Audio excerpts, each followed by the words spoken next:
welcome to another episode of Comics Review. I'm your host, Kevin Starkey. The first comic I was going to talk about today is Critical Millennium. This is issue number 304.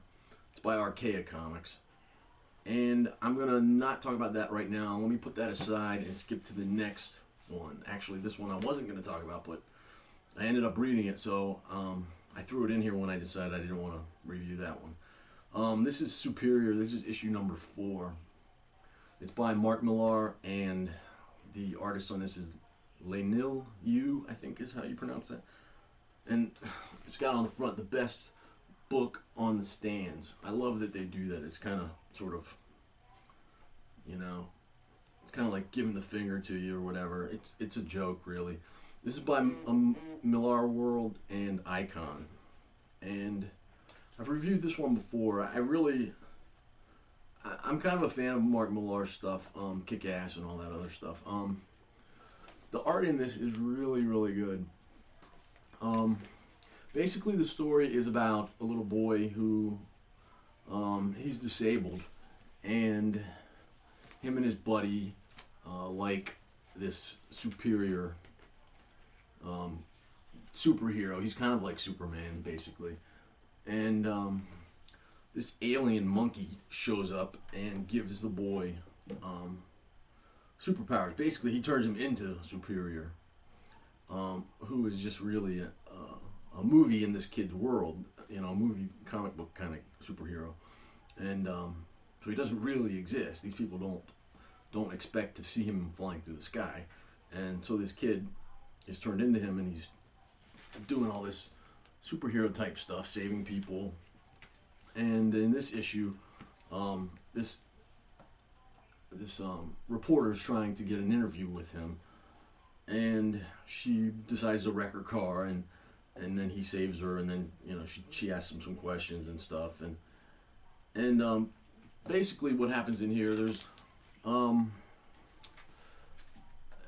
his best friend is this little boy, and he's always getting picked on by these kids, and he's not there to protect him, so his best friend gets his butt kicked, and he didn't know what was going on. He didn't save him, and he's like, you know, I can't do these things and let my best friend get his butt kicked. So he's like, come on, let's go find these kids, and he basically takes him to the North Pole and says, you know, quit screwing with my friend. Or I'm going to leave you here. And he's like, I can't breathe, you know.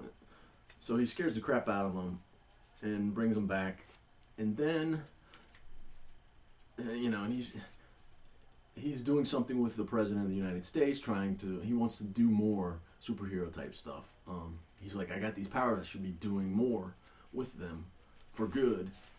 And then in the end, it takes a really surprising turn where I don't want to give it away, but I can't wait to see the next one, basically. Definitely, if you're not reading this, and if maybe you got something against Mark Millar, give it a shot, please. It's a really, really fun comic. Artwork's great, the writing is really good, coloring is great. Definitely love this one, and I'm really enjoying that. The next comic I want to talk about, this is Memoir, issue number 1. It's by Image Comics, and I didn't know that this was going to be a black and white comic when I picked it up. You know, when I see one that's black and white, I almost don't even want to look at it sometimes. If I picked it up in the store, not knowing about it, and I open it and I see that it's black and white, I probably would have put it down.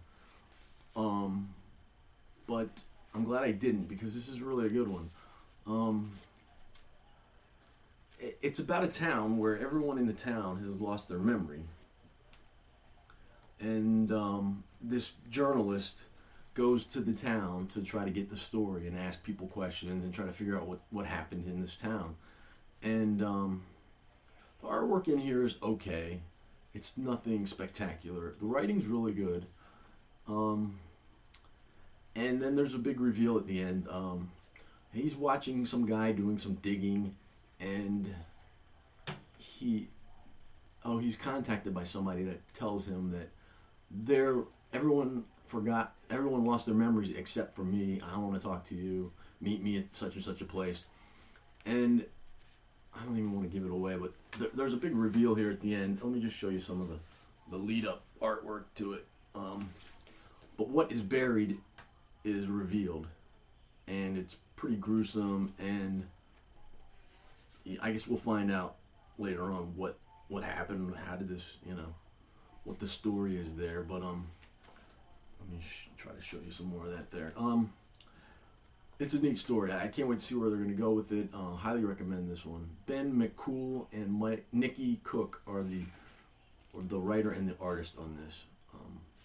So definitely check that one out. It's kind of a mystery, crime kind of a thing, I guess. It's really good.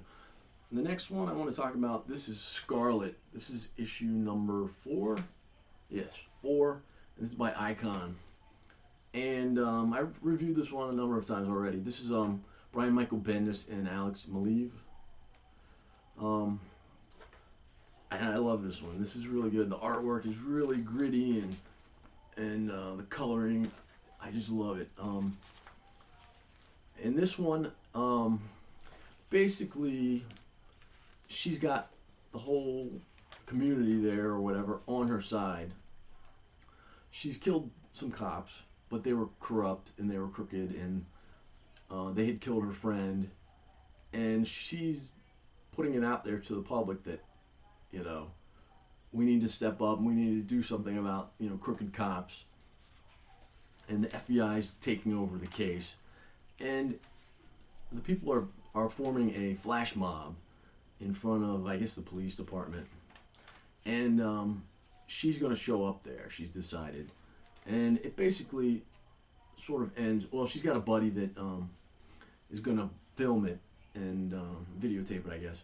And her mom shows up, finds her, and smacks her around and says, you're going to end up getting killed. And her friend also said, don't go, you're going to get killed. And so she's going, and it sort of ends with a shot of her there at the mob. And it's going to be interesting to see where they go with this. This is a fun read. I'm really enjoying that one. Highly recommend that one. And then the last comic I'm going to talk about today is Time Lincoln Apocalypse Mao. This is number 1. It's by AP Manga. What are these guys called? Antarctic Press. And basically the premise of this is that right after Abraham Lincoln got shot, before he died, he's jumping around through time and doing all this stuff, time travel stuff.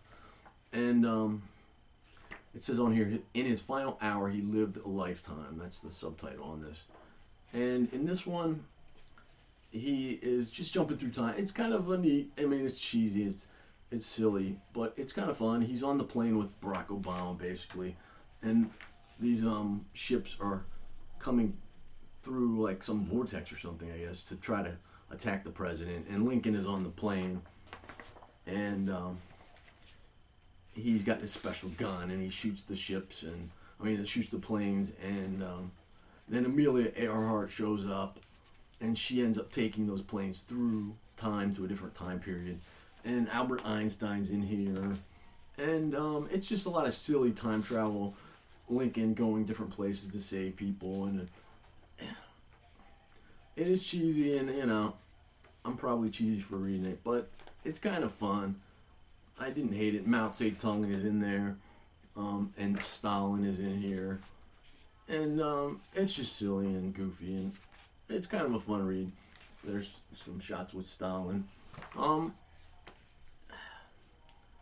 Yeah, I don't know. I don't know if I would say definitely go out and get it. It's definitely an acquired taste. It's kind of fun. The artwork's really good in here. The writing's decent, except it's cheesy, but I'm enjoying it. And then in the end here, there's an ad for Sherlock Ninja. It's like Sherlock Holmes with a sword. And there's a tiny little story in there about that. It's kind of cheesy, but fun. And then the ad for the next one is Time Lincoln Cuba Commander. He looks like Fidel Castro there. that's kind of funny. So that's it. Let me show you the stack of stuff that I got that I haven't read yet. Although, let me go back and mention this one, Critical Millennium, that I mentioned at the beginning. It's a sci-fi comic, and it's very dense. There's a lot of stuff to read in this, and it takes place in the distant future, and there's like a new Bombay or something. There's a lot of Asian stuff. It's almost kind of manga-esque. It's good, but I need to reread this is issue number 3. I need to reread issues number 1 and 2 to get a better understanding of it, because there's just so much to it. It's good. I'm enjoying it, but it's kind of bizarre. I would say you'd have to be a hardcore sci-fi fan to really get into this one, because it's definitely not for everyone. It's about a rich guy, a rich kid. He's inherited his family's company, and he sells it, and he wants to build a spaceship. And there's a lot. It's a deep story there, but it's a pretty good comic. I'm enjoying it. I just need to get better familiar with the details in there. This is Soldier Zero, number 4. That's by Boom Studios. That's another one of those Stan Lee comics. This is Morning Glories, issue 6. It's by Image Comics. That's a pretty good series. Silent Hill Past Life, IDW. This is issue number 3. Yeah. And Lucid, this is by Archaea. This is issue 3 of 4. And it's kind of an interesting comic. I'm anxious to see what happens in that issue. This is Doorways by IDW. This is issue number 3. And then Cyclops number 2. It's by Archaea. I'm enjoying that series. And then The Walking Dead Weekly number 3. And briefly, real quick, I mentioned that I got the Killer graphic novel. This is volume 1 and 2. And I said I would talk about them a little bit. I read them both, and they're very good. It's nice because I started out reading volume 3, which I didn't know was volume 3. It was just The Killer Modus Vivendi. And so this, you get to learn a lot more about the killer in these 2 issues, and what led up to the one I was reading. So I really enjoyed that. The artwork is the same. It's really good. Coloring, all of it. It's definitely a really good series. There's going to be 5 volumes, so there's 2 more to go. It's just, you get to see what it's like in the mind of a killer. What he thinks about, how he has to wait long periods of time where there's nothing to do but just wait, and what he thinks about and stuff like that. And just really great artwork. I really am enjoying this series a lot. Definitely, and I'll show you some art from the other one. Some of it's a little adult rated, so I'm having to be careful what I show you. Nothing too graphic, but some stuff that I wouldn't want to show children. Good stuff. I really highly recommend this series. Definitely check that one out. And that is it for this week. Please leave a comment here on YouTube or over on my blog at twodognight.net, and let me know what you're reading this week. Have you read any of the stuff I've been talking about today? And I will see you next week. Take care. Bye-bye.